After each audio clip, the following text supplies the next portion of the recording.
अज्ञानतिमिरन्धस्य ज्ञानाञ्जनशलाकया चक्षुरुन्मीलितमेन तस्मै श्रीगुरवे नमः। श्रीचैतन्यमनोभीष्टं स्थापिनं येन भूतले स्वयं रूपकदा मह्यं ददाति स्वपदान्तिकं वन्देऽहं श्रीगुरु श्रीयुतपदाकमलं श्रीगुरून् वैष्णवांश्च श्रीरूपं साग्रजितं सगणरघुनाथान्वितं दं सजीवं सात्वैदं सावधूतं परिजनसहितं कृष्णचैतन्यदेवं श्रीराधाकृष्णपादान् सगणललिता श्रीविशाखान्वितां हे कृष्णा करुणा सिन्धो दीनबन्धो जगत्पते कोपिस्स कोपिकान्त राधाकान्त नमोऽस्तुते दत्त काञ्चन गौराङ्गी राधा वृन्दावनेश्वरी वृषभानुसुते देवी प्रणमामि हरिप्रिये वाञ्छाकल्पतरुभ्यश्च कृपा सिन्धुभ्यश्च पतितानां पावनेभ्यो वैष्णवेभ्यो नमो नमः। श्रीकृष्ण चैतन्य प्रभु नित्यानंद श्री अद्वैत गदाधर शिवासादि गौरभक्तवृंद हरे कृष्ण कृष्ण कृष्ण हरे हरे हरे राम राम राम हरे हरे। नारायणं नमस्कृत्यं नरं चैव नरोत्तमं देवीं सरस्वतीं व्यासं ततो जयमुद्रयेत् नष्टप्रायेषु अभद्रेषु नित्यं बाहुदसेवया भगवति उत्तमश्लोके भक्तिर्भवति नैष्टिकी मुहं करोति वाचालं पुङ्गुं लङ्घायते गिरिं यत्कृपातमहं वन्दे गुरुं दीनतारिणं परमानन्दं माधवं श्रीचैतन्य ईश्वरम्। ॐ नमो भगवते वासुदेवाय। ओम नमो भगवते वासुदेवाय। ओम नमो भगवते वासुदेवाय। हरे हरे कृष्णा। कृष्णा जी। प्रणम हरे जी। कृष्णा। प्रणाम जी। हरे कृष्णा। இன்னைக்கு மூன்றாவது காண்டம், முதல் புத்தகம், அத்தியாயம் 9, ஸ்லோகம் 42. அகம் ஆத்மாத்மனாம் தாத பிரேஷ்ட சம்பிரேயசாமபி அதோ மயி ரதிம் குர்யாத் தேகாதிர்யத் கிருதே பிரியः। ஹரே கிருஷ்ணா ஹரி மத்தாஜி, நான் படிக்கிறேங்க மத்தாஜி. படிங்க மாதாஜி. ஹரே கிருஷ்ணா. மொழிபெயர்ப்பு. ஒவ்வொரு தனிப்பட்டவரிடமும் நான் பரமாத்மாவாக இருக்கிறேன். அனைவரிடத்தும் நானே பரம இயக்குனரும் மிகவும் அன்புடையோனுமாக இருக்கிறேன். மக்கள் தவறாக பூத மற்றும் நுண்ணுடல்களின் மேல் பற்றுடையோராய் இருக்கின்றனர். ஆனால் அவர்கள் என் மீது மட்டுமே பற்றுடையோராய் இருத்தல் வேண்டும். பொருளுரை. கட்டுப்பட்ட நிலை மற்றும் விடுதலை பெற்ற நிலை என்று இரு நிலைகளிலுமே பகவான் மிகுந்த அன்புடையவராகவே விளங்குகிறார். தான் அன்பு செலுத்துவதற்குரிய ஒரே பொருள் பகவான் மட்டுமே என்று அறியாதவன் கட்டுப்பட்ட வாழ்க்கை நிலையுடையோன் ஆவான். பகவான் ஒருவரே உயர்ந்த அன்பு செலுத்துவதற்குரியவராக திகழ்கிறார் என்பதை சரியாக ஒருவன் அறிந்து கொண்டான் என்றால் அவன் விடுதலை பெற்றவனாக கருதப்படுவான். பரமபுருஷ பகவான் வாழும் உயிர்கள் அனைவருக்கும் பாசமிகு பொருளாக இருக்கின்றார் என்று உணரும் படிநிலையினை சார்ந்தே பகவானுடன் ஒருவனுடைய உறவினை அறிந்து கொள்வதற்காக பல படிநிலைகள் இருக்கின்றன. பகவத்கீதையில் 15.7 இதற்கான உண்மை காரணம் மிக தெளிவாக குறிப்பிடப்பட்டிருக்கிறது. மமைவாம் சோ ஜீவ லோகே ஜீவபோதக சனாதனக. உயிர்கள் அனைத்தும் பரமபுருஷ பகவானின் நித்திய பாகங்களேயாவர். உயிர்வாளி ஆத்மா என்றும் பகவான் பரமாத்மா என்றும் அழைக்கப்படுகின்றனர். உயிர்வாளி பிரம்மம் என்றும் பகவான் பரபிரம்மம் அல்லது பரமேஸ்வரன் என்றும் அழைக்கப்படுகின்றனர். ஈஸ்வர பரம கிருஷ்ண தன்னுறவு இல்லாத பந்தப்பட்ட ஆத்மாக்கள் ஜட உடலின் மீது மிகுந்த பற்று வைக்கின்றனர். இம்மிகு பற்று என்றும் கருத்தானது ஒருமுகமாகவும் பரவலாகவும் உடல் முழுவதும் பரவுகிறது. ஒருவன் தனது உடல் மற்றும் அவ்வுடலிலிருந்து விரிவடைந்த குழந்தைகள் மற்றும் உறவினர்கள் மீது வைக்கும் பற்றானது ஒரு உண்மையான உயிர்களின் அடிப்படையில் வளர்க்கப்படுகிறது. உடலில் இருந்து அவ்வுண்மையான உயிர் பிரிந்து சென்ற பிறகு அவன் மிகுந்த அன்பு செலுத்தி அவன் மைந்தனின் உடல் கூட அவனுக்கு கவர்ச்சி அளிக்காது. ஆகையினால் ஆத்மா அல்ல பரம புருஷரின் நித்திய பாகமே அன்பிற்கு உண்மையான ஆதாரமேயாகுமே அல்லாது உடல் அல்ல. உயிரின் முழுமையான பாகங்களாகவே அனைத்து உயிர்களும் இருப்பதினால் அப்பரம உயிரே அனைவரின் பற்றுக்கும் உண்மையில் அடிப்படையாக விளங்குகிறது. அனைவரிடமும் அன்பு கொள்வதே அடிப்படை கொள்கை என்பதை மறந்தவனுடைய அன்பு மின்னி மறையும் தன்மையுடையதாகும். ஏனென்றால் அவன் மாயை வயப்பட்டிருக்கிறான் என்று பொருளாகும். எவ்வளவு தூரம் ஒருவன் மாயையின் கொள்கையினால் பாதிக்கப்பட்டிருக்கிறானோ அவ்வளவு தூரம் அவன் தனது அன்பின் அடிப்படை கொள்கையிலிருந்து விலகி இருக்கிறான். பகவானின் அன்பு தொண்டில் முற்றிலும் வளர்ச்சியடையாத ஒருவனால் எதன் மீதும் உண்மையான அன்பு செலுத்த முடியாது. இச்லோகத்தில் முழுமுதற் கடவுளின் மீது செலுத்தப்படும் அன்பிற்கே அதிக அழுத்தம் கொடுக்கப்பட்டிருக்கிறது. இங்கு குரியாத் என்னும் வார்த்தை முக்கியத்துவம் பெறுகிறது. இதன் பொருள் ஒருவனிடம் இருத்தல் வேண்டும் என்பதாகும். இது அன்பின் கொள்கையின் மீது மேலும் மேலும் பற்று வைக்க வேண்டும் என்று அழுத்தி கூறுகிறது. மாயின் பாதிப்பானது ஒரு பாகமான ஆன்மீக உயிர்வாழியினால் அனுபவிக்கப்படுகிறது. ஆனால் அது பரமாத்மாவிடம் எந்த ஒரு பாதிப்பினையும் ஏற்படுத்தாது. மாயாவாதிகள் உயிர்வாழிகளிடத்தில் மாயை ஏற்படுத்தும் பாதிப்பினை ஏற்றுக்கொண்டு பரமாத்மாவுடன் ஒன்றாக இணைய வேண்டும் என்று விரும்புகின்றனர். ஆயினும் பரமாத்மா மீது அவர்களுக்கு உண்மையான அன்பில்லாத காரணத்தினால் அவர்கள் எப்பொழுதும் மாயையின் பாதிப்பில் சிக்குண்டு பரமாத்மாவின் அருகில் செல்லக்கூட இயலாதவர்களாக இருக்கின்றனர். இவ்வியலாமையினானது பரமாத்மாவின் மீது பற்றில்லாமையினால் விளைந்ததாகும். ஒரு பணக்கார கஞ்சன் தனது செல்வத்தை எப்படி பயன்படுத்துவது என்று அறிய மாட்டான். அதனால் அவன் என்னதான் பணக்காரனாக இருந்த போதிலும் கடைசி வரை ஏழையாகவே வாழ்வான். மாறாக தனது செல்வத்தை எவ்வாறு பயன்படுத்துவது என்பதை நன்கறிந்த ஒருவன் சிறிதளவே பணம் வைத்திருந்த போதிலும் விரைவில் பணக்காரனாகி விடுவான். கண்களும் கதிரவனும் நெருங்கிய தொடர்புடையவாகும். ஏனெனில் கதிரொளி இல்லாது கண்களால் பார்க்க முடியாது. ஆனால் உடலின் பிற பாகங்கள் வெம்மைக்கு ஆதாரமாக விளங்குவதை காட்டிலும் அதிகமாக கதிரவனை பயன்படுத்தி கொள்கின்றன. கதிரவன் மீது பற்றில்லை எனில் கண்களினால் கதிரொளியை தாங்கிக் கொள்ள முடியாது. அதாவது இக்கண்களுக்கு கதிரவனின் ஒளிக்கதிர்களின் பயனை புரிந்து கொள்ளும் ஆற்றல் இல்லை. அதே போன்று அரைகுறை கொள்கையாளர்களிடமும் பிரம்மத்தை பற்றிய ஏட்டுச்சுரைக்காய அறிவுதான் இருக்கிறதே ஒழிய பரபிரம்மத்தின் கருணையினை அவர்களால் பயன்படுத்தி கொள்ள முடிவதில்லை. காரணம் அவர்களிடம் அதற்கான பற்றுதல் இல்லை. எனவே ஏராளமான அருவ கொள்கைவாதிகள் எப்பொழுதும் மாயையின் பாதிப்பிலேயே இருக்கின்றனர். அவர்களிடம் பிரம்மத்தை பற்றிய ஏட்டுக்கல்வி அறிவு இருந்த போதிலும் பிரம்மத்தின் மீது கொண்ட பற்றில் அவர்கள் வளர்ச்சி அடைவது இல்லை. வளர்ச்சி அடைவதற்கான நம்பிக்கையும் அவர்களிடம் இல்லை. இதற்கு காரணம் அவர்களது குறையுடைய வழிமுறையே ஆகும். சூரிய தேவனின் பக்தன் பார்வையற்ற குருடனாக இருந்த போதிலும் இப்பூமியில் இருந்து கொண்டே அவனால் சூரியனை காண முடியும். மாறாக ஒருவன் சூரிய தேவனின் பக்தனாக இல்லாத நிலையில் அவனால் கூச வைக்கும் சூரியனின் ஒளியினை தாங்கிக் கொள்ள முடிவதில்லை. அதே போல் ஞானியின் நிலைக்கு ஒருவன் இல்லாத போதிலும் பக்தி தொண்டினால் ஒருவன் முழுமுதற் கடவுளை அவர் மீது வளர்கின்ற தூய அன்பினால் தனது உள்ளத்தில் காண முடியும். அனைத்து சூழ்நிலைகளிலும் ஒருவன் கடவுள் மீது வைக்கும் அன்பின் அடிப்படையில் வளர்ச்சி பெற முயல வேண்டும். அதுவே அவன் போராடி கொண்டிருக்கிற அனைத்து பிரச்சனைகளையும் தீர்த்து வைக்கும். ஹரே கிருஷ்ணா மாதாஜி. தேங்க்யூ மாதாஜி. ஹரே கிருஷ்ணா. தேங்க்யூ மாதாஜி. அப்ப இந்த உலகம் எதை கொண்டு இயங்குகின்றது? ஹரே கிருஷ்ணா. 3வது காண்டம் அத்தியாயம் 9 பதம் 42. 9:42 மாதாஜி. அப்ப இந்த உலகம் எதை கொண்டு இயங்குகிறது? அடிப்படை என்ன? இந்த உலகம் இயங்கிக் கொண்டிருக்கிறதுக்கு அடிப்படை காரணம் என்ன? அன்பு. அப்போ எல்லா ஜீவராசிகளும், ஒவ்வொரு உயிரினங்களும், நாயாகட்டும், மீனாகட்டும், குதிரையாகட்டும், எல்லா ஜீவராசிகளும் தன் அன்பை எதிர்பார்க்கின்றது. தனது குட்டியிடம் அன்பை எதிர்பார்க்குது. மனுஷங்க தன்னுடைய பிள்ளைகளிடம் அன்பை எதிர்பார்க்கிறாங்க. பெற்றோர் பிள்ளைகளிடம் திருப்பி அன்பை எதிர்பார்க்கிறார்கள். ஆனா இந்த அன்பு என்னது? கலப்படம் நிறைந்தது. இந்த ஜட உலகுல அன்பு என்பது தூய்மையானது கிடையாது. ஏன்னா அதுல ஒரு சிறு களங்கம் கூட நம்ம இருந்தது அப்படின்னா அது தூய அன்பு கிடையாது. ஆனா பகவான் நம் மீது வைத்திருக்கும் அன்பு தூய அன்பு. அதனாலதான் பகவானை திரும்பி பார்க்கலைன்னா கூட பல கோடி ஜென்மமா அவர் கொடுக்கின்ற நிலம், நீர், நெருப்பு, காற்று, ஆகாயம் அப்படின்னு 24 மூலக்கூறுகளையும் நாம் அனுபவித்து கொண்டிருக்கிறோம். இது ஒன் வே டிராபிக் மாதிரி. அதாவது வாங்கறது மட்டும், கடவுள்கிட்ட வாங்கறது மட்டும்.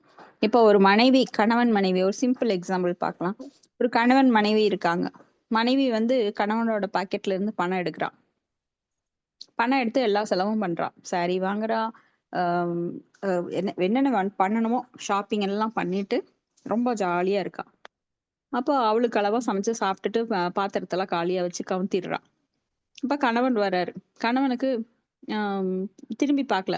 கணவன்கிற ஒரு இதை மட்டும் எடுத்துக்கிறா, உரிமை மட்டும் எடுத்துக்கிறா. அவர் பாக்கெட்ல இருந்து பணம் எடுத்துக்கிறா. ஆனா கணவனுக்கு அவ சேவை செய்யவில்லை. எதுவுமே செய்யல. சாப்பாடு செய்யறது இல்ல, துணி துவைச்சு போடுறது இல்ல, வீடு கூட்டுறது கிடையாது. ஆனா உரிமை மட்டும் எடுத்துக்கிட்டு பணத்தை பாக்கெட்ல இருந்து எடுத்துட்டு இருக்கா. இது மாதிரி தான் நம்ம பகவானை வந்து எவ்வளவெல்லாம் யூட்டிலைஸ் பண்ணணுமோ. பகவான்கிட்ட இருந்து எல்லாம் வாங்கிக்கிறோம். நிலம், நீர், நெருப்பு, காற்று, ஆகாயம், இந்த உடல், இந்த ஆத்மா எல்லாமே அவர்கிட்ட இருந்து வந்ததுதான். மமைவாம்ச ஜீவலோகை ஜீவபூத சனாதன ஷஷ்டேந்திரியாணி பிரகிருதிஸ்தானி கர்ஷதி. அப்ப இந்த 5 புலன்களாலும் மனம் இதெல்லாம் கொண்டு இந்த ஜீவராசியானது ரொம்ப துன்புறுகின்றது. ஏன்னா பகவானை விட்டு பிரிந்து இருக்கிறதுனால. ஏன்னா பகவானுக்கு நாம திருப்பி அன்பு செலுத்தணும். அதுதான் நம்மளுடைய நன்றி மறவாத தன்மை. ஆனா நன்றி கட்டவர்களாக நாம் இருக்கிறதுனால பகவானை திரும்பி பார்க்கறதுக்கு நம்மளுக்கு நேரம் இல்லை. ஏன்னா ஜடத்துல அந்த மாயையானது நம்மை மூழ்கடிக்கின்றது.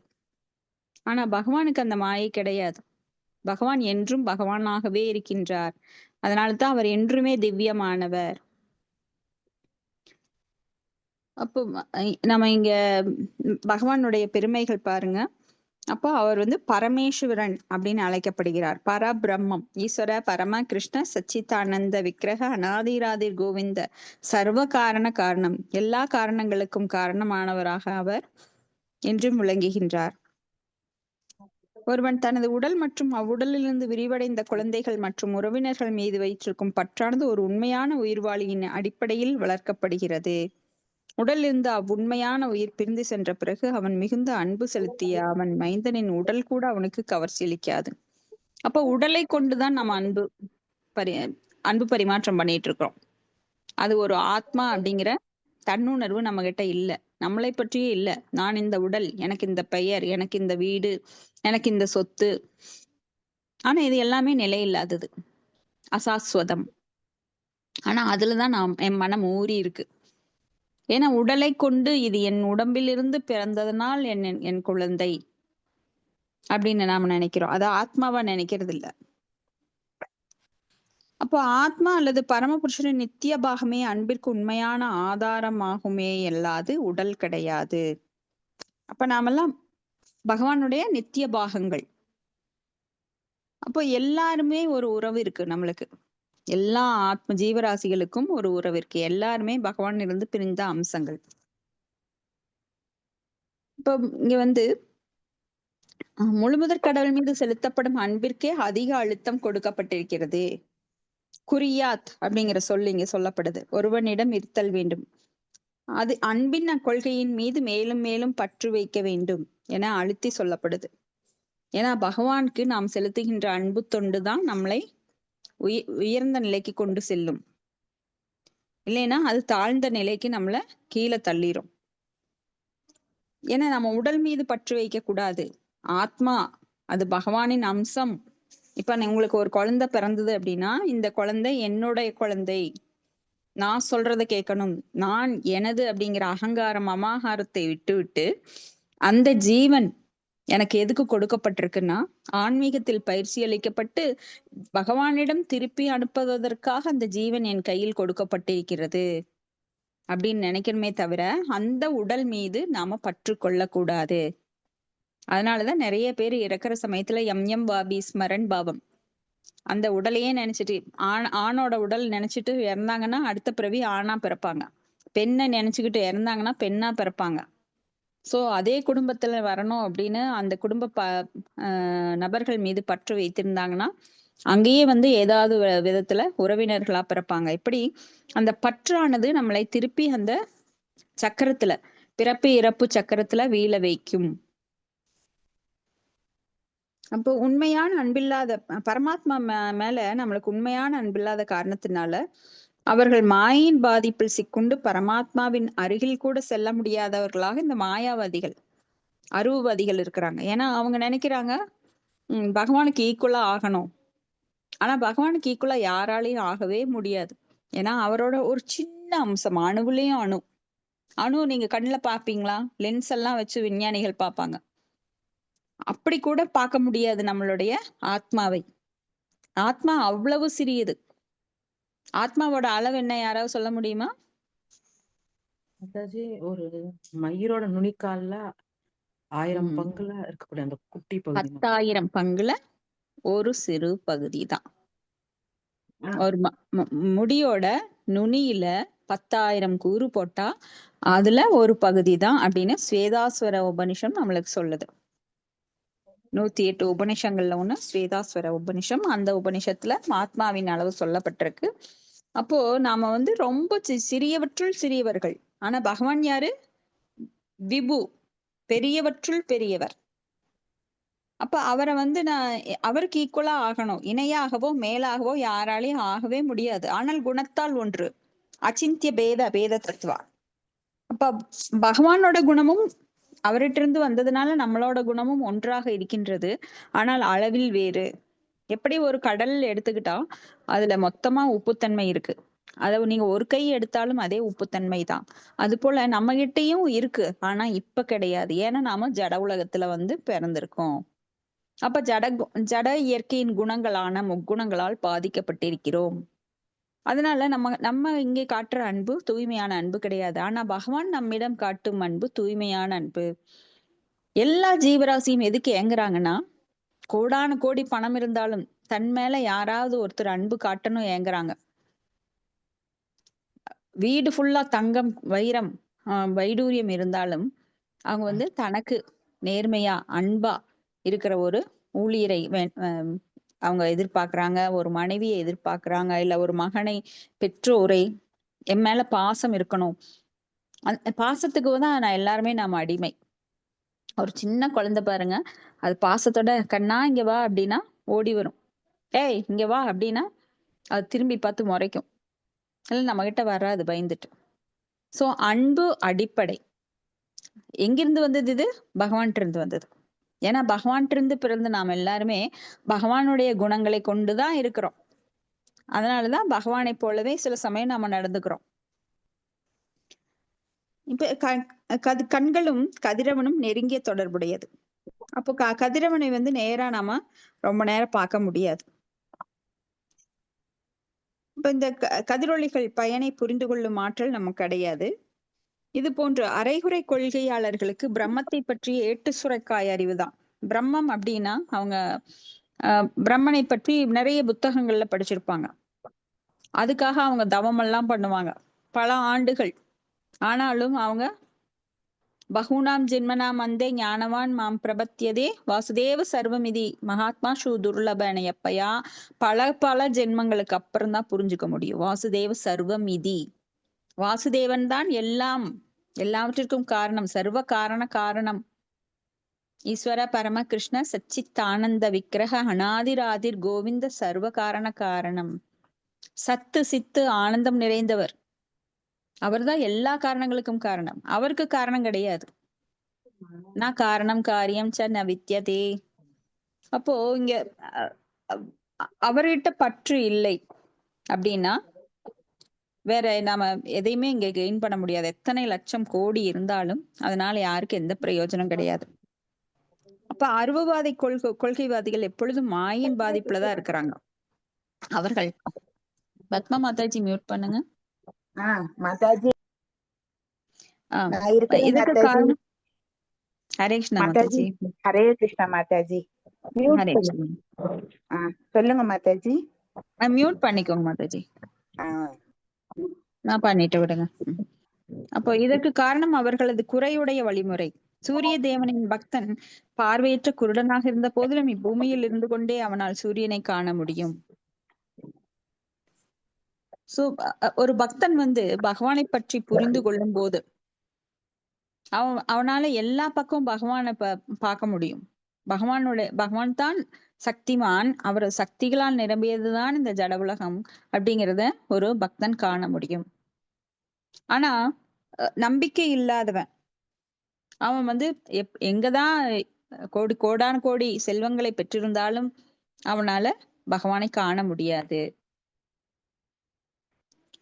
சூரிய தேவனின் பக்தனாக இல்லாத நிலையில் அவன் கூச வைக்கும் சூரிய கதிர்களை தாங்கிக் கொள்ள முடிவதில்லை. அதே போல ஞானியின் நிலைக்கு ஒருவன் இல்லாத போதிலும் பக்தி தொண்டினால் ஒருவன் முழுமுதற் கடவுள் மீது வளர்க்கின்ற தூய அன்பினால் தனது உள்ளத்தில் அவனால் பகவானை காண முடியும். அனைத்து சூழ்நிலையிலும் ஒருவன் கடவுள் மீது வைக்கும் அன்பின் அடிப்படையில் வளர்ச்சி பெற முயல வேண்டும்.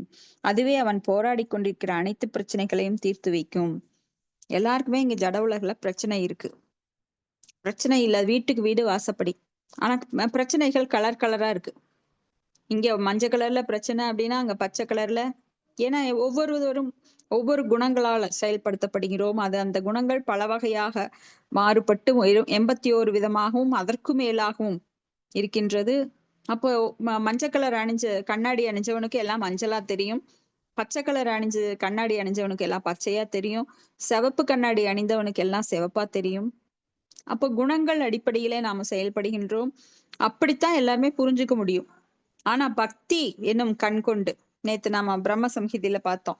பிரேமாஞ்சன சொரித்த பக்தி விலோச்சனேன சந்த சதைவ ஹிருதயேஷு லோகயந்தி எம் சியாம சுந்தரம் அச்சிந்திய ஸ்வரூபம் கோவிந்தம் ஆதி புருஷம் தமகம் பஜாமி அப்படின்னு. அப்ப பிரேமை என்னும் மைப்பூசப்பட்ட கண்களால் மட்டுமே பகவானை காண முடியும். அன்புங்கிறது இல்லாம பகவானை நாம அப்ரோச் பண்ணவே முடியாது, நெருங்கவே முடியாது. அப்ப நாம் செய்யறது பக்தி தொண்டு. அதுக்கு இன்னொரு பேர் என்ன? அன்பு தொண்டு. அன்புங்கிறது ஸ்பான்டேனியஸா இயற்கையாக வர வேண்டும். நாம இப்ப செயற்கையா தூண்டப்படுறோம் குருவால. ஏன்னா நாம பகவானை மறந்து பல கோடி ஜென்மம் ஆயிருச்சு. அப்போ அந்த அந்த ஞாபகத்தை இப்ப நாம திருப்பி தூங்குறவங்கள எழுப்பி விடுறாரு. குரு என்ன பண்றாரு? நம்மள தூங்கும் நிலையில இருக்கிறோம் பகவானை மறந்து. அப்போ இந்த ஜட உலகம் எப்படி தெரியுது நம்மளுக்கு? கனவு காண்பது போல். கனவுல ஒருத்தன் ஒரு கொடிய மிருகத்தை, சிங்கத்தை பாக்குறான். அது துரத்துற மாதிரி கனவு காண்றான். அப்போ ஐயோ அம்மான்னு அலறான். அவனுக்கு அப்படியே வேர் தொழுகுது, உடம்பெல்லாம் நடுங்குது. அப்போ பக்கத்துல படுத்திருக்கிறவங்க அவன் தட்டி எழுப்புறாங்க. இது கனவு, என்னாச்சு உனக்கு அப்படின்னு. அவன் சொல்றான், என்னை சிங்கம் துரத்துச்சு. இல்ல பாரு, நீ இங்கதான் இருக்க, பத்திரமா இருக்க பாரு அப்படின்னு அவங்களுக்கு ஞாபகப்படுத்துறான். அப்போ உடனே அவன் ரிலாக்ஸ் ஆகி, அப்பா நான் நிஜமாவே இது உண்மையை நினைச்சுக்கிட்டு பயந்து போனேன் அப்படின்னு கனவுல கண்டவன். அவனுடைய நிலை அப்படி. அது போலத்தான் நாம் இந்த ஜட உலகுல துன்பப்படுகின்ற நிலையும். உண்மையில இங்க துன்பங்கிறது எதுவும் கிடையாது. மனம் பரம் காரணம். நம் மனமே காரணம். நாம எல்லாத்தையும் துன்பமா நினைக்கிறோம். ஓகே, அடுத்தது ஸ்லோகம் 43. சர்வவேதமயே ஏதம் ஆத்மனாத்மாத்ம யோனினா பிரஜாஸ்ருஜ யதா பூர்வம் யஸ்ச மை அனுசேரதே. ஹரே கிருஷ்ணா. படிங்க மாதாஜி யாராவது. படிங்க, ஒரு வரிதான் இருக்கு. ஓகே, மொழிபெயர்ப்பு. எனது அறிவுரையை படிங்க மாதாஜி. மொழிபெயர்ப்பு. எனது அறிவுரைகளை பின்பற்றுவதன் மூலம் நீர் அன்று போலவே இன்றும் உயிர்களை உமது முழு வேத ஞானத்தினாலும் எல்லாவற்றிற்கும் மூல காரணமாக விளங்கும் என்னிடமிருந்து பெற்ற உடலினாலும் படைக்கக்கூடியவராவீர். ஹரே கிருஷ்ணா. ஹரே கிருஷ்ணா. இப்ப பிரம்மதேவருக்கு பகவான் சொல்றாரு, நான் கொடுத்த வேதத்துலதான் நீ இந்த படைப்பெல்லாம் செய்ய போற அப்படின்னு சொல்லி. ஏன்னா பிரம்மதேவருக்கு ஒரு தாழ்வான ஒரு அமானித்துவம், தாழ்வுன்னு சொல்லக்கூடாது, பணிவான மனப்பான்மை. அதனால அவர் நான் அகங்காரம் கொள்ளக்கூடாது அப்படின்னு பகவான்கிட்ட வேண்டார் அவரோட பிரார்த்தனையில. அதுக்கு பகவான் பதில் சொல்லியிருக்கார். அடுத்தது 44வது ஸ்லோகம். மைத்ரேய உவாச்ச தஸ்மா ஏவம் ஜகத் ஸ்ரீஷ்டே பிரதான புருஷேஸ்வரः வியஜ்யேதம் ஸ்வேன ரூபேன கஞ்சனாபஸ்திரோததே. ஹரே கிருஷ்ணா. படிக்கிறேன் மாதாஜி. படிங்க மாதாஜி. சுவாமி ஸ்ரீல பிரபுபாதா அவர்களுக்கு ஜெய். மைத்ரேய மாமுனிவர் கூறினார், பிரபஞ்சத்தினை படைப்பவராகிய பிரம்மதேவருக்கு அதனை எவ்வாறு விரிவுபடுத்தலாம் என்பதற்கான அறிவுரைகளை கூறிய பின்னர் ஆதிபுருஷரும் அவரது தனிப்பட்ட வடிவத்தில் வந்த முழுமுதற் கடவுளும் ஆகிய நாராயணர் அவ்விடத்திலிருந்து மறைந்தார். பொருளுரை. பிரபஞ்ச படைப்பிற்கான அவரது செயலுக்கு முன்னர் பிரம்மதேவர் பகவானை பார்த்தார். சதுர்ஸ்லோகி பாகவதம் என்பதின் விளக்கம் இதுவேயாகும். படைப்பு பிரம்மதேவரின் செயலுக்காக காத்திருந்த பொழுது பிரம்மதேவர் பகவானை பார்த்தார். அதனால் பகவான் படைப்பிற்கு முன்பே தனது தனிப்பட்ட வடிவத்தில் இருந்தார். சில மூடர்கள் கருதுவது போல் அவரது நித்திய வடிவம் என்பது பிரம்மதேவரின் முயற்சியினால் படைக்கப்பட்டதல்ல. முழுமுதற் கடவுள் முன்பிருந்த நிலையிலேயே பிரம்மதேவர் முன்னர் தோன்றினார். பௌதீக கரைப்படியாத அதே வடிவிலேயே அவர் அங்கிருந்து மறையவும் செய்தார். ஸ்ரீமத் பாகவதம் 3ஆம் காண்டத்தின் படைப்பு சக்தியான பிரம்மதேவரின் வழிபாடுகள் என்னும் தலைப்பை கொண்ட 9வது அத்தியாயத்தின் பக்தி வேதாந்த பொருளுரைகள் இத்துடன் நிறைவு பெறுகின்றன. ஓம் சத் சத். ஹரே கிருஷ்ணா மாதாஜி. ஹரே கிருஷ்ணா, ஹரே போல். அப்போ இங்க பிரம்மதேவர் கடவுளை நேரடியாக பார்க்கின்றார்.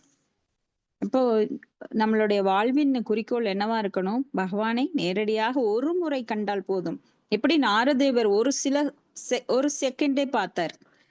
அந்த ஒரு செகண்ட் பார்த்ததுலேயே அவருக்கு பகவானை பற்றிய நினைவு அகலாமல் அவர் நித்திய பிரம்மச்சாரியாக அவர் எல்லா லோகங்களும் சர்வலோக சஞ்சாரியாக இன்றும் தூய பக்தராக திகழ்கின்றார். அவர்னால பலரும் பக்தராக்கப்படுகிறார்கள். ஒரு தூய பக்தனோட நிலை என்னன்னா, தான் மட்டும் அல்லாது பிறரையும் அந்த நல்ல வழிக்கு கொண்டு வரணும் அப்படிங்கிறது தான். அதுதான் அவங்களோட உயிர் மூச்சா இருக்கும். பகவானுக்கு சேவை செய்வதில் இந்த பிரச்சாரம் முக்கியமானது. ஏன்னா தான் பெற்ற இன்பம் இந்த வையகம் பெறவேன்னு எல்லாருமே பகவானை பற்றிய பிரச்சாரத்துல ஈடுபட வேண்டும் அப்படிங்கிறது இதுல இருந்து தெரியுது. அப்ப பிரம்மதேவர் எப்படி முதல்ல பகவானை பார்த்தாரோ அவர்தான் நம்மளுக்கு எடுத்து சொல்ல முடியும். ஏன்னா அவர்தான் நம்ம பித்தாமகர். நம்ம தாத்தாக்கு தாத்தாக்கு தாத்தாக்கு தாத்தா யாருகிட்ட இருந்து வந்தாங்க அப்படின்னா எங்க போய் முடியும்? பிரம்மதேவர்கிட்ட போய் முடியும். ஏன்னா அவர்தான் 2வது படைப்பு விசர்கா அப்படிங்கிற படைப்பை அவர்தான் ஏற்படுத்துறார். அதுக்கு பகவானால் அவர் சக்தி அளிக்கப்பட்டார். ஏன்னா அவர் தூய பக்தன் அப்படிங்கிறதுனால பகவானுக்கு அவர் மிகவும் நெருக்கமானவர், தொண்டன் அப்படிங்கிறதுனால அவர்கிட்ட அந்த படைப்பு தொல்லை ஒப்படைக்கிறார். ஏன்னா பகவானுக்கு சேவை செய்ய தகுதி வேணும். அது பிரம்மதேவருக்கு இருந்தது.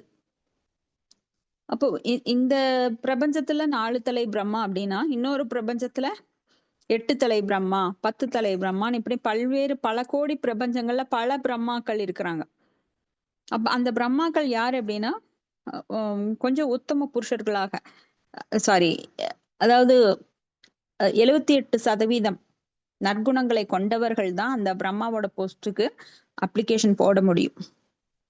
அப்படி வந்த பிரம்மா அவர் முதல்ல பகவானை அவர் கண்களால் கண்டார்.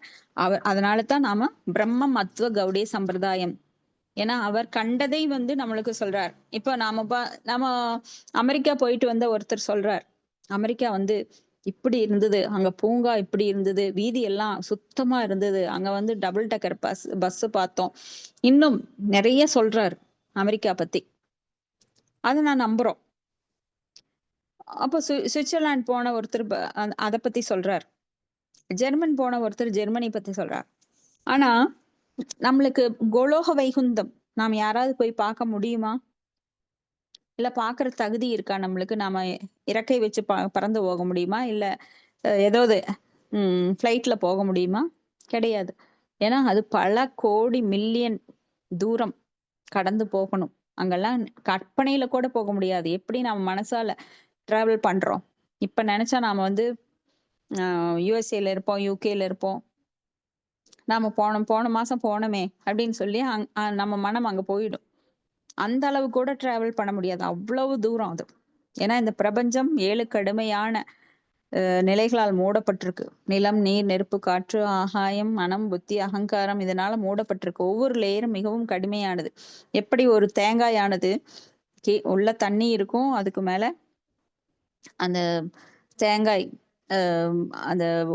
அதுக்கு மேல ஓடு இருக்கும், அதுக்கு மேல நார் இருக்கும், அதுக்கு மேல மட்டை இருக்கும். இப்படி இந்த பிரபஞ்சமானது பல அடுக்குகளால மூடப்பட்டிருக்கு. இதை பிச்சுட்டு நம்ம பகவானோட லோகத்துக்கு நம்மளால போறதுக்கெல்லாம் சக்தி கிடையாது நம்மளுக்கு. அப்போ பிரம்மாட்டு இருந்துதான் நாம தெரிஞ்சுக்கணும். எப்படி நம்ம மூதாதையர்கிட்ட இருந்து நாம தெரிஞ்சுக்கிறோமோ, இப்ப பிறக்கும் போது அம்மா அப்பா நம்மளுக்கு சொல்லித்தராங்க, இப்படி இருக்கணும், இப்படி பழகணும், இப்படி நடந்துக்கணும், இதை படிச்சா நல்லது அப்படின்னு நம்மளுக்கு எக்ஸ்பீரியன்ஸ்ட் அனுபவசாலிகள் சொல்றாங்க. அதுபடி கேட்டு நம்ம செய்யறோம். நான் யாரையுமே கேட்க மாட்டேன், நம்மளுக்கு டீச்சர் சொல்லி தர்றாங்க. அதை கேட்டு நாம எப்படி வாழ்க்கை நடத்துறோமோ அது போலத்தான் ஆன்மீகத்திலும் நம்ம கற்பனைக்கு தகுந்த மாதிரி நாம போகக்கூடாது. இதுக்குன்னு படிப்பு இருக்கு, இதுக்குன்னு நமக்கு வழி சம்பிரதாயம் இருக்கு. பிரம்ம மத்துவ கௌடிய சம்பிரதாயம், ருத்ர சம்பிரதாயம், குமார சம்பிரதாயம், ருத்ர சம்பிரதாயம், இப்படி ஸ்ரீ சம்பிரதாயம், இப்படி நம்மளுக்கு 4 மார்க்கம் இருக்கு. அதெல்லாம் பரம்பரா வழியிலிருந்து தான் தெரிஞ்சுக்கணும். அப்ப பிரம்மா நம்மளுக்கு இங்க குருவாகவும் இருக்கிறார், தாயாகவும் தந்தையாகவும் இருக்கிறார். அவர் தான் நம்மளுக்கு இப்போ பகவானை பற்றிய இந்த அரிய விஷயங்கள் எல்லாம் சொல்றார். அப்ப அதை நாம் அப்படியே உள்ளது உள்ளபடி ஏற்றுக்கொள்ள வேண்டும். இதுல சந்தேகப்படவே கூடாது. ஏன்னா அவர் நேரடியா பார்த்திருக்கார். எனக்கு யோகிதை இல்லை, நேரடியா பார்க்க யோகிதை இல்லை, அதை சொல்றதை நான் ஏத்துக்கணும். அப்போ பிரம்மாவை குருவாக கொண்டு நாம எல்லாம் இப்போ பகவானை பற்றி தெரிந்து கொண்டிருக்கிறோம். அதுக்காக அவருக்கு நன்றி சொல்லணும். அப்ப பிரம்ம சம்ஹிதை அவர் பாடி வச்சது பகவானை பார்த்துட்டு அந்த அந்த பாடல்கள் எல்லாம் அவர் பாடுறார். பிரம்ம சம்ஹிதை அந்த உள்ள அர்த்தங்கள் அவ்வளவு தெளிவா பகவானை பற்றி சொல்லுது. அவருடைய சக்திகள் என்ன, அவர் எப்படிப்பட்டவர், அவர் அழகு என்ன, அந்த விசேஷ குணங்கள் என்ன. ஏன்னா பகவான்கிட்ட எந்த ஒரு நெகட்டிவ் குணம் கிடையாது. எல்லாமே மேலான குணங்கள், உன்னதமான குணங்கள், தூய்மையானவற்றில் தூய்மையானவர். அவரது புகழை பாடிக்கொண்டே இருக்கலாம். அதனால நாமளும் தூய்மை அடைவோம். ஏன் நாம அவரை பத்தி பேசணும், எனக்கு வேற வேலை இருக்குங்க அப்படின்னு நம்ம ஜடத்துல ஈடுபட்டோம் அப்படின்னா அது அனித்தியம். ஆனா நித்தியமான ஒன்றில் நாம் இருக்கும்போது நாமும் அந்த நித்தியத்தன்மையை உணர முடியும். நம்ம ஆத்மா நித்தியமானது, அது எங்க போய் சேரணும். ஏன்னா பகவான் நித்யோ நித்யானாம் சேதனானாம் ஏகோ பகுனாம் யோ விததாதி காமான் அப்படின்னு நித்தியமானவற்றுள் நித்தியமானவர். அவர் தூய்மையானவற்றுள் தூய்மையானவர். அவரது புகழ் நம்ம சொல்லி வணங்காது, அவ்வளவு உன்னதமானவர். அடுத்தது அத்தியாயம் 10க்கு போக போறோம். படைப்பின் பிரிவுகள். இப்ப பிரம்மா எப்படி படைக்கிறார் அப்படிங்கறத நம்ம பார்க்க போறோம். விதுர உவாச்ச அந்தர்ஹிதே பகவதி பிரம்மா லோகே பிதாமக பிரஜா சசர்ஜ கதிதா தைஹிகீர் மானசீர் விபூக. ஹரே கிருஷ்ண மாதாஜி, நான் வேலை செஞ்சுட்டு இருக்கிறேன் மாதாஜி, அப்புறம் கேட்டு படிப்பேன். ஓகே மாதாஜி. படிக்க முடியாது மாதாஜி. ஹரே கிருஷ்ணா. ஹரே கிருஷ்ணா. ஹரே கிருஷ்ணா மாதாஜி, நான் படிக்கிறேன். படிங்க மாதாஜி. மொழிபெயர்ப்பு ஆசா பக்திதான் சுவாமி சில பிரபாத குத்தேவிக்கு ஜெய். ஸ்ரீ விதுரர் கூறினார், ஓ மாமுனிவரே, அனைத்து உலக பிரஜைகளின் தாத்தாவான பிரம்மதேவர் முழுமுதற் கடவுள் மறைந்த பிறகு தனது உடலிலிருந்தும் மனதிலிருந்தும் எவ்வாறு உயிர்களின் உடல்களை படைத்தார் என்பதை எனக்கு அருள் கூர்ந்து குறைக்க மாட்டீரா? ஓம் தத்சத். ஹரே கிருஷ்ணா மாதாஜி. ஹரே கிருஷ்ணா மாதாஜி. இப்ப விதுரர் மைத்ரேய முனிவர்கிட்ட கேட்டுட்டு இருக்காரு. ஓ மாமுனிவரே, எனக்கு தயவு செஞ்சு பிரம்மா எப்படி படைச்சார், அவர் உடல்ல இருந்தும் மனசுல இருந்தும். முதல்ல படைப்பு தொல்லை எப்படி ஆரம்பிக்கிறார் அப்படின்னா ஆண் பெண் உறவின் மூலமா கிடையாது. பிரம்மா மனசுல நினைச்ச உடனேயே அங்க ஜீவராசிகள் உற்பத்தி ஆக ஆரம்பிச்சிருது. தன் தொடையிலிருந்து, தன் கைகளிலிருந்து இப்படி படைப்பை ஆரம்பிக்கிறார். 2வது ஸ்லோகம். ஏச்சமே பகவன் பிருஷ்டாஸ்த்வய அர்த்தா பகுவித்தம தான் வதஸ்வானு பூர்வியேன சிந்தீன சர்வ சம்சயான். படிக்கிறேன் மாதாஜி. மொழிபெயர்ப்பு ஆசா பக்தி வேதாந்தர் சுவாமி சிலர் பிரபாத் கி ஜெய். ஓ கல்வியில் சிறந்தவரே, அன்புடன் எனது சந்தேகங்கள் அனைத்தையும் நீக்கி நான் வினாவிய அனைத்தையும் தொடக்கத்தின் விருத்தி இறுதி வரையும் விளக்கிடுவேராக. பொருளுரை. விதுரர் மைத்ரேய முனிவரிடம் கேட்ட கேள்விகள் அனைத்திற்கும் முக்கியமானவையே, ஏனெனில் அவை கேள்விகள் அனைத்திற்கும் தகுந்த பதிலை அளிக்கக்கூடிய மைத்ரேய முனிவர் என்பதை அவர் நன்கறிவார். ஒருவர் தனது ஆசிரியரின் தகுதிகளின் மீது முழு நம்பிக்கை வைத்தல் வேண்டும். ஒன்றும் அறியாத ஒருவனை ஆன்மீக தொடர்பான கேள்விகளுக்காக அணுகக்கூடாது. இக்கேள்வி ஆசிரியரால் அளிக்கப்படும் பதில்கள் கற்பனையுடன் கலந்திருந்ததால் அவை காலத்தின் விரயமாகும். ஹரே கிருஷ்ணா மாதாஜி. தேங்க்யூ. ஹரே கிருஷ்ணா. தேங்க்யூ மாதாஜி. அப்போ நாம இப்ப 4 சம்பிரதாயம் பார்த்தோம். இப்ப 4 சம்பிரதாயங்கள்ல குரு பரம்பரையில, சீட பரம்பரையில வருபவர்களிடமே நாம் கேள்விகள் கேட்க வேண்டும். இப்போ ஒரு இன்ஜினியரிங் ஸ்டூடெண்ட் போய் ஒரு சாதாரண ஒரு விவசாயி கிட்ட படிப்பறிவில்லாத விவசாயிகிட்ட இந்த இன்ஜினியரிங் சப்ஜெக்ட் பத்தி எனக்கு சந்தேகம் இருக்கு, எனக்கு சொல்லித் தருவீங்களா அப்படின்னு கேட்டா எவ்வளவு முட்டாள்தனம். அது போல ஒரு டாக்டர் அவர் போய் ஒரு ஃபேன்சி ஸ்டோர்ல போய் அந்த முதலாளி கிட்ட கேக்குறாரு, எனக்கு இந்த டாக்டர் புக்ல வந்து எனக்கு நிறைய சந்தேகம் இருக்கு, இந்த மெடிசின் புக்ல எனக்கு சொல்லித் தருவீங்களா அப்படின்னு கேட்டா அவர் எப்படி சொல்லித் தர முடியும்? சோ எந்த இடத்துல எது கேட்க வேண்டும், கேள்விகள் யாரிடம் கேட்க வேண்டும், கேள்விங்கிறது ரொம்ப முக்கியமானது. ஏன்னா அது அறிவை வளர்க்கக்கூடியது.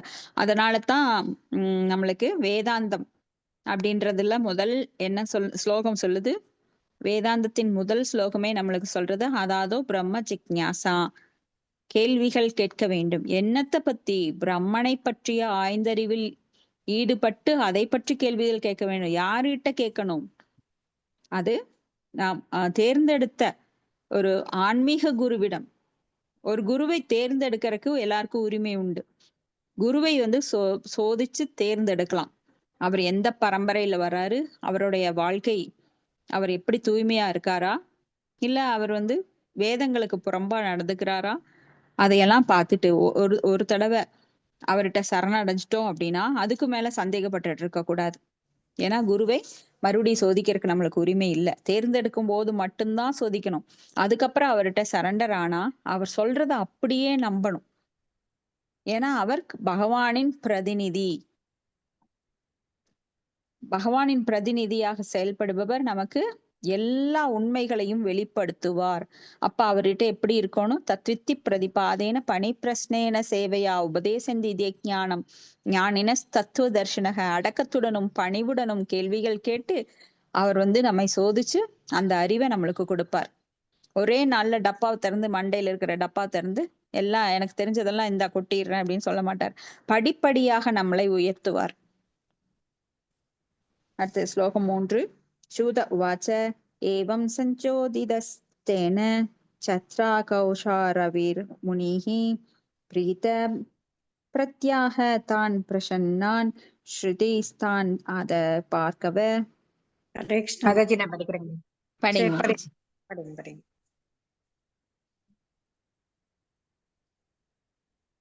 ஸ்ரீலக்ஷ்மி மாதாஜி படிங்க. சூத கோஸ்வாமி கூறினார், பிருகுவின் மைந்தனே மைத்ரேய மாமுனிவர் விதுரரின் கேள்விகளினால் புத்துணர்ச்சி கொண்டவரானார். எல்லாம் அவர் இதயத்தினுள்ளே இருந்தன. ஆகையினால் அவர் அக்கேள்விகளுக்கான பதில்களை ஒன்றன்பின் ஒன்றாக கூறத் தொடங்கினார். பொருளுரை. சுத உவாஷா என்னும் சொற்றொடர் சூத கோஸ்வாமி கூறினார். மகாராஜா பரீட்சித்திற்கும் சுகதேவ கோஸ்வாமிக்கும் இடையே நடைபெற்ற உரையாடலின் இடைவேளையினை குறிப்பிடுவதாக தோன்றுகிறது.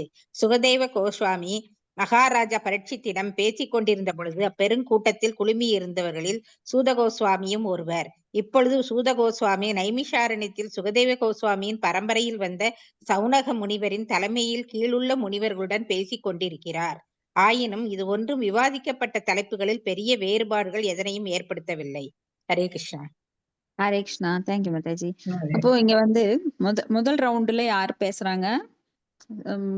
சுகதேவ கோஸ்வாமி. அவர் வந்து பரீட்சித்து மகாராஜாக்கு பாகவதம் சொல்லி அவர் வந்து ஒரே வாரத்துல வழி அனுப்புறார். ஏன்னா ஒரு வாரம் தான் இருக்கு பரீட்சித்து மகாராஜாக்கு உயிர் போறதுக்கு. ஏன்னா அந்த நாகம் வந்து தீண்ட போகுது, அதனால் அவர் உயிரிழக்க போகிறார் அப்படிங்கிறது நம்மளுக்கு எல்லாருக்கும் தெரியும். அவரை ஸ்ருங்கி மகரிஷி அவர் மூலமா அவருக்கு வந்து சாபம் கிடைக்கிறது. அப்ப இங்க அந்த கூட்டத்துல, ஏன்னா முதல்ல சுகதேவ கோஸ்வாமி கூடியிருந்த இடத்துல அங்க யாரும் பெண்களோ முதியவர்களோ இல்ல பௌதிகவாதிகளோ கிடையாது. அங்கெல்லாம் முனிவர்கள் தான் கூடி இருக்கிறாங்க. ஏன்னா அந்த காலத்துல எல்லாம் பாகவதம் படிக்கிறதுக்கு கேட்கறதுக்கு தகுதிகள் இருக்கிறவங்க மட்டும்தான் பண்ண முடியும்.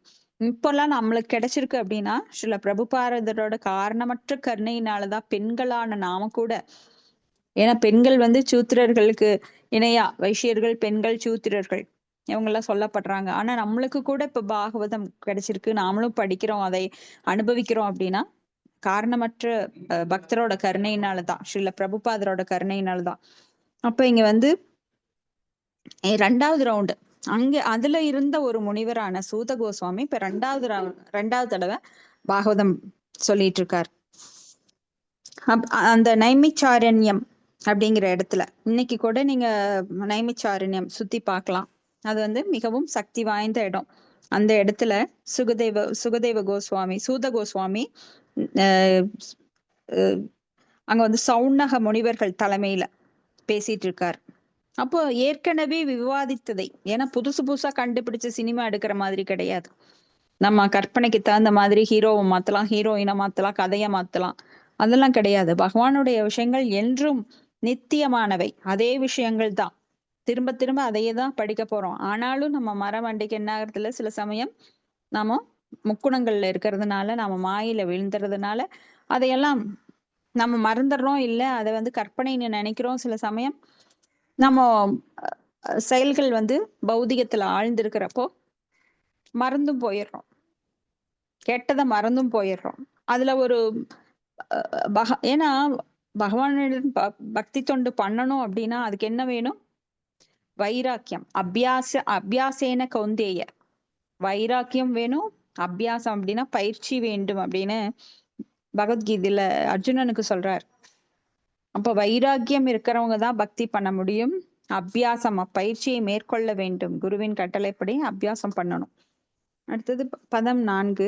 மைத்ரேய உவாச்ச விரிஞ்சோபி ததா சக்ரே திவ்யம் வருஷ சதம் தப ஆத்மனி ஆத்மானம் ஆவேஷ்ய யதாக பகவானஜஹ.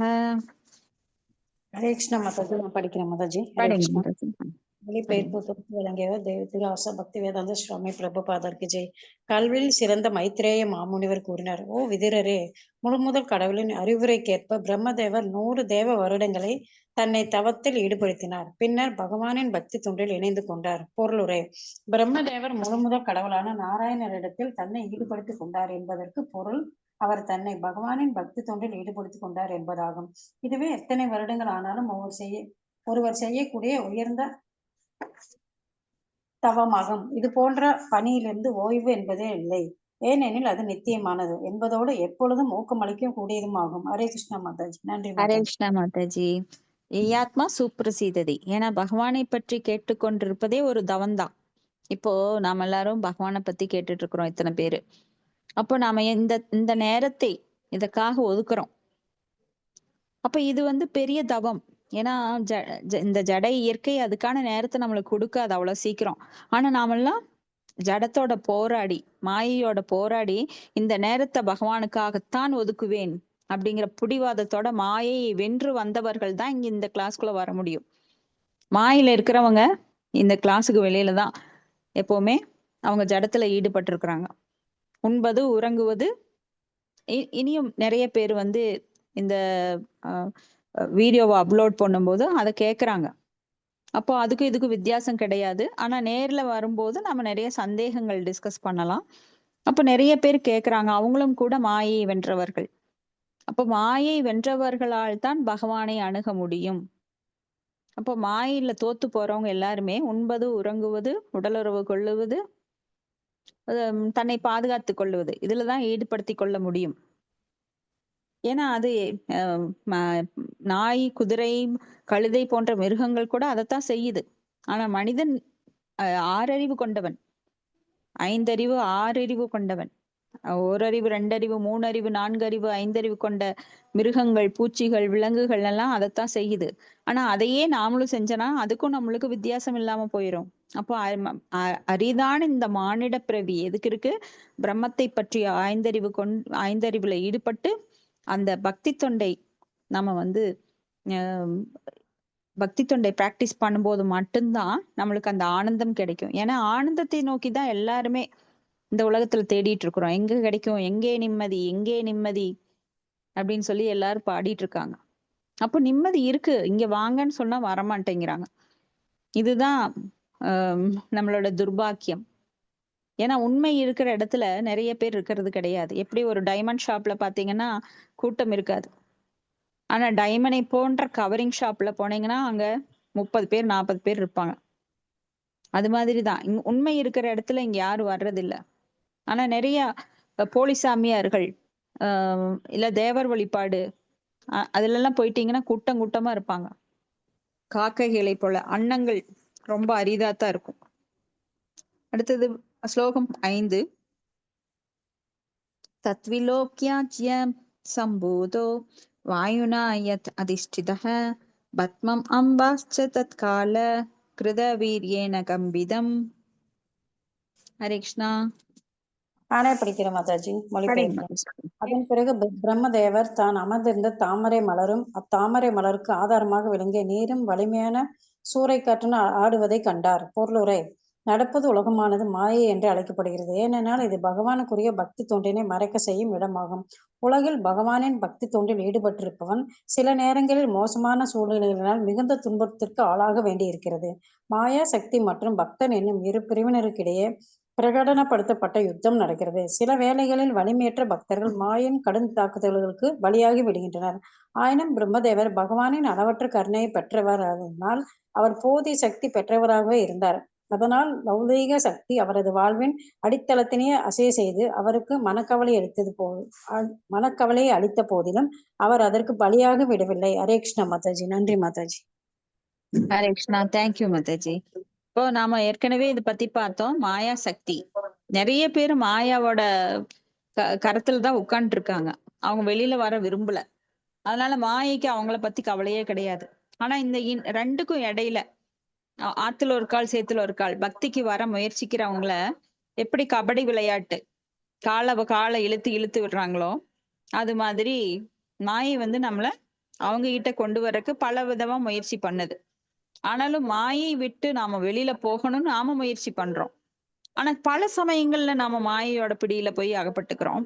சில சமயங்கள்ல மட்டும் பக்தியில இருக்கிறோம். சோ இந்த நிலை மாறி முற்றிலுமா நாம பகவானுடைய பக்தி தொண்டில் ஈடுபடும் நிலைக்கு நாம வர வேண்டும். அடுத்தது பதம் 6. தபசாஹி ஏதமானேன வித்யயா சாத்ம சம்ஸ்தயா விவ்ருத்த விஞ்ஞான பலோ நியபாத்வாயும் சகாம் பசா. ஹரே கிருஷ்ணா மாதாஜி. நான் படிக்கிறேன். படிங்க மாதாஜி. நெடிய தவமும் தன்னுணர்வு பெறுவதற்கான மிக உயர்ந்த அறிவும் நடைமுறை அறிவில் பிரம்மதேவரை முதிர்ச்சி அடைய செய்திருந்ததினால் அவர் அச்சூறை காற்றை நீருடன் சேர்த்து பருகினார். பொருளுரை: பிரம்மதேவரது வாழ்க்கை போராட்டமானது பௌதீக உலகில் உயிர்களுக்கும் மாயை எனப்படும் புறசக்திக்கும் இடையே நடைபெறும் தொடர்பு யுத்தத்திற்கான சிறந்த உதாரணமாகும். பிரம்மதேவர் தொடங்கி இன்று வரை உயிர்கள் உலகியலோடு போராடி கொண்டிருக்கின்றனர். விஞ்ஞானத்தில் முன்னேறிய அறிவு மற்றும் உன்னத உணர்தலினால் நமது முயற்சிகளுக்கு எதிராக செயல்படும் உலக இயற்கையினை ஒருவன் கட்டுப்படுத்த முயலலாம். தற்காலத்தில் பௌதிக விஞ்ஞானத்தின் அறிவு முன்னேற்றமும் தவமும் ஜட சக்தியின் வலிமையை குறைப்பதில் வியக்கத்தக்க பங்கு பெறுகின்றன. ஜட சக்தியினை வெற்றிகரமாக கட்டுப்படுத்த வேண்டுமென்றால் ஒருவன் தன்னை முழுமுதற் கடவுளிடம் சரணடைய செய்து அவரது ஆணையினை மிக உயர்ந்த அன்பு தொண்டின் மூலம் தலைமேற்கொள்ள வேண்டும். ஓம் தத்து. ஹரே கிருஷ்ணா. ஹரே கிருஷ்ணா மாதாஜி. அப்ப பிரம்மதேவரின் வாழ்க்கை போராட்டமானது பௌதிக உலகில் உயிர்வாழிக்கும் மாயை எனப்படும் புறசக்திக்கும் இடையே நடைபெறும் தொடர் யுத்தத்திற்கான சிறந்த உதாரணம். இப்ப பிரம்மதேவர் கூட அந்த மாயிலிருந்து விடுபட முடியல. சில சமயங்கள் அவர் மாயோட கண்ட்ரோல்ல வந்துடுறார். ஆனானப்பட்ட பிரம்மதேவருக்கே அந்த நிலை. அப்போ அவருக்கும் வாழ்க்கை போராட்டம் இருக்கு. எப்படி முதல்ல வந்து எங்கிருந்து வந்தேன்னு தெரியல. தாமரை தண்டுல பல லோகங்கள்ல போய் தேடி பாக்குறாரு. யார் என்னை படிச்சது, நான் எங்கேயும் இருளா இருக்கு. அப்போ அலைகள் வந்து சிதறுது. அப்படியே ஊழிக்காற்று அது எல்லாம் பாக்குறாரு. நெருப்பு, ஊழிக்காற்று எல்லாத்தையும் பார்த்துக்கிட்டு பயந்து போறாரு. இருளா இருக்கு, நான் எங்கிருந்து வந்தேன், நான் யார் அப்படிங்கிற கேள்விக்கே விடை தெரியல.